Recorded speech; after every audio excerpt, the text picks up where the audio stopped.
What's up, guys? I'm back with a new video, and today's video is a very special video because I want to talk, guys. I want to let you know how how God changed my life forever. And I don't know if a lot of you guys, I don't know if you believe in God, you believe in Allah or Buddha, or I don't know. But the point is that this video is me talking about Jesus and how I found Jesus and how my life changed completely. So I want to start off by saying that since I was a kid, my parents are Catholic and my entire family basically is Catholic. And I was always taken to church since I was a little kid. And I found God at a very young age. I was aware of it. I was conscious about it. And but I had periods, lapses of time where I kind of disconnect from God, where I got away from God. That was the first period, the first time that I remember that I got away from God was in 2022. That was where I started playing baseball. That was like, I would say, my worst year because did a lot of stupid things like drinking. I was hanging out with friends that were, that didn't have goals. People that were drugging me down. People that were not adding anything positive to my life. And I was probably 14, 15 at that time, and I was watching porn, I was jerking off, I was sleeping late, I was going to bed late, I was playing video games, watching trash content. I was doing a lot of stupid things. I was watching a lot of social media, TikTok, and I was chasing girls. I was having a lot of girls. That was a mess. But then I would say that in the past, 2023, I kinda went back to God, to Jesus. But when I really felt, I feel like these past 3 months that I started, because I read the Bible since I was a kid. I remember that the first Bible that I read was in 2019, and let me show you guys this one.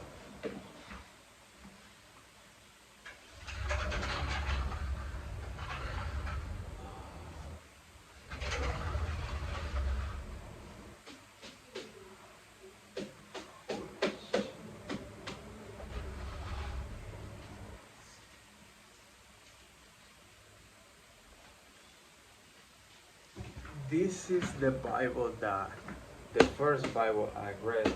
It's very dirty because that was in my closet. But this Bible came to me. This was given to me in 2019. Look at the date. It's right there. 2019. I don't know if you guys can see it, but it's 13 to 2019. So it means that that was it. February 13 of 2019. Look at it.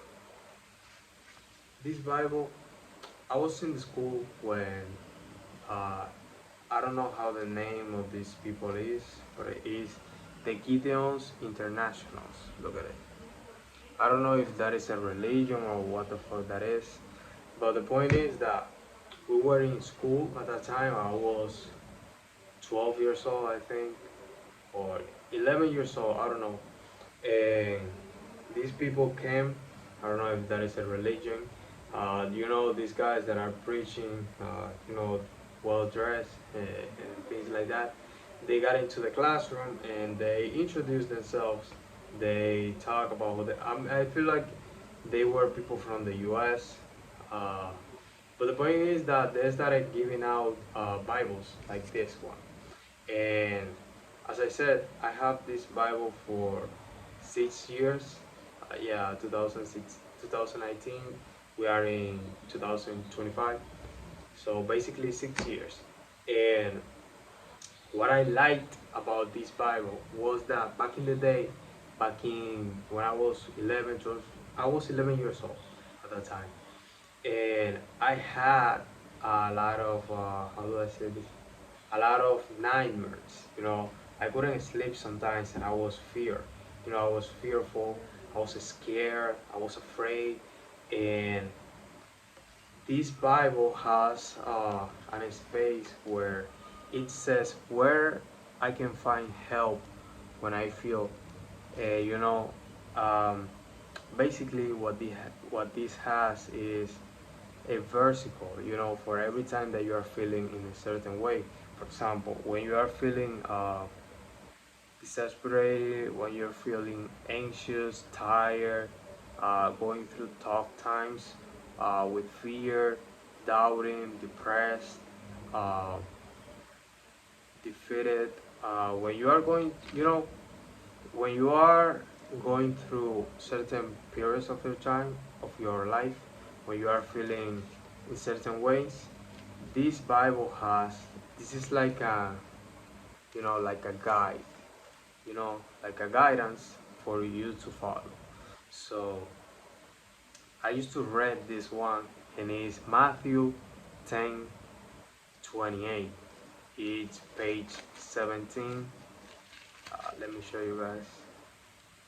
This is in Spanish, by the way. It's in Spanish, and I will try to translate it into English. So let's see how it goes. So what it says is okay. Oh, you should not fear. This is my translation. That don't fear the people who kill the body. The physical body. Fear the one that can destroy your soul and body in hell. So basically, what this was telling me at that time was that I didn't have to fear any person, I didn't have to fear any situation. Only the man above who has the power to destroy my soul, my body, hell. So this doesn't mean that God is bad and that God is going to destroy you right away. It's just letting you know that God is the only one who you have you know, to respect and feel and fear. And that was when I started reading the Bible, and I read Proverbs a lot of time, but I stopped reading. That was for once in a blue moon, once in a blue moon. I was not consistent, and but the last 3 months, I think, the past 3 months, that is where I kinda started reading the Bible consistent, and I want to and I want to acknowledge that that was thanks to my mentor. My, sorry, my mentor Jaros, my coach Jaros. He was the one who I always started reading the Bible again because of him, because he was, he's my coach, and in his daily content he was talking about God and stuff, and I said, damn, I have to read the Bible again. And because as I said before, I used to read the Bible, but I stopped and then went back. I was not consistent, and I feel like a lot of people have that. A lot of people are struggling with that because they are not consistent, and that doesn't only happen with the Bible. With everything, they start a business, they quit. They start going to the gym, they quit. The, most people are not consistent, but it's funny because they are consistent in something that is not going to give them the results that they want, like a job. Most people most people work 30 years in their life just to get by, just to live by, with just to have a retirement that they're not free, they cannot travel, they can live the life that they dream. Basically, they settle. And as I said, the past 3 months, I think 4 months, that's where I started reading the Bible consistent, and my life completely changed, guys. Since then, I've been feeling more patience. I've overcome a lot of issues that I had, like girls. I was. I'm gonna be honest. I'm a man and I'm young, pretty young, 18, and I had. When you look good, you have girls after you. You have a lot of interest, beautiful girls, after you. But I realized that just playing around, just playing around with girls, that was not good for God.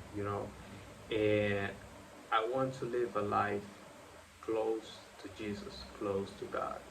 And I don't want to trade my relationship with God with a girl. I don't want that because I understand that everything comes from God. The girl that you want, because those girls that I'm talking about, they're not like, I'm not in love with them. I don't feel like any emotional love towards them. Just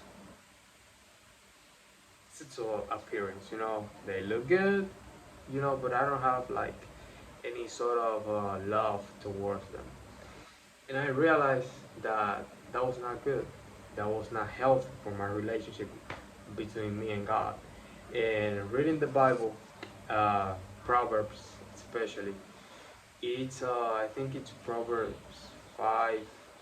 Let me see. That was basically the versicle that changed my life, my opinion, because I was kind of confused because I used to wonder myself, and should I be with different girls before having the one, or should I experience? Because I was afraid of being with a girl, for my whole life, like, living like with my girl of youth. But I was afraid of getting tired. I mean, of getting tired of her. And I was afraid of not being in love with her after X amount of years. But literally, the word, the Bible, that changed my perspective on that. And I want to build an empire. I know that I'm here for a mission. I have a mission to complete, and I can't be distracted because girls are, women especially, are the biggest distraction for men. And King Solomon, who was the wisest man on earth and one of the richest men on earth, he had he was struggling with that. The thing that destroyed him was women. Basically, he had, I think that was 700 women. I don't know how that man was able to handle it. But it's crazy, guys. It's crazy. Let me show you the versicle that actually changed my perspective on that. And um, basically, what Proverbs says, it's Proverbs 5. Um, Let me see. It's in Proverbs 5. You should read it, guys. Basically, what it is talking about is that the girl, you know, the girls that you don't love, um, are not the one. Their lips are very soft, very tasteable, very incredible.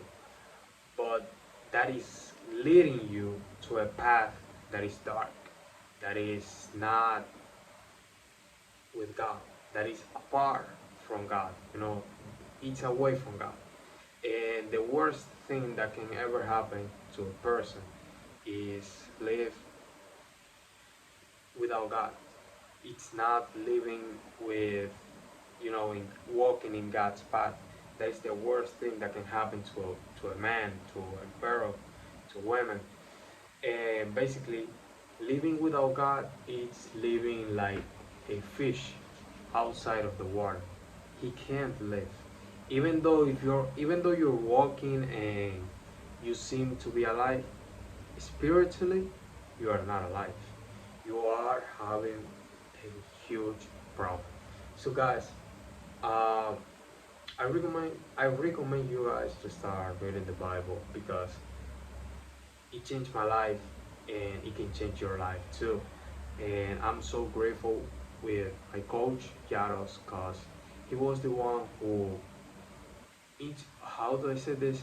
He was the one who kinda um, motivate me to start reading the Bible again, as I said, because before I used to read it, but I was not consistent. And from now on, there is no way back. I will never stop reading the Bible. And I also want you guys to pray every day. I wake up at 4:45 a.m. every day before the sunrise because I feel like that's a way to be grateful with God because none of us are guaranteed a new day. So I feel like a person who wakes up early is more grateful than the person who wakes up at 10 a.m. for example, 8 a.m. When the sun has rise already. And the peace that I feel at 4 a.m., 4:45, 5 a.m., it's priceless, guys. You don't feel any fear, you don't feel any desire, you just want to feel the peace. And I add to that a round of cardio, you know, 30, 40, 50 minutes of cardio, and it makes me feel really good. So, guys, that was it. I recommend you guys to pray in the morning as soon as you wake up to be grateful and right before going to bed. That's gonna change your life forever. And be consistent. I started reading the Bible. The how do I say this? The last testimony. I don't know how to say this, but the Bible is divided by two. New Testament, I think is how it's called, and the old one. So I started reading Genesis, and then I went right to the New Testament. I started reading Matthew, Mark, uh, Luke, you know, and so forth. I'm reading now. I'm reading Luke, and as I said, there is no way back. There is no way back, guys. So I hope you guys like this video, and if you liked it, leave a comment below, and see you guys at the next video.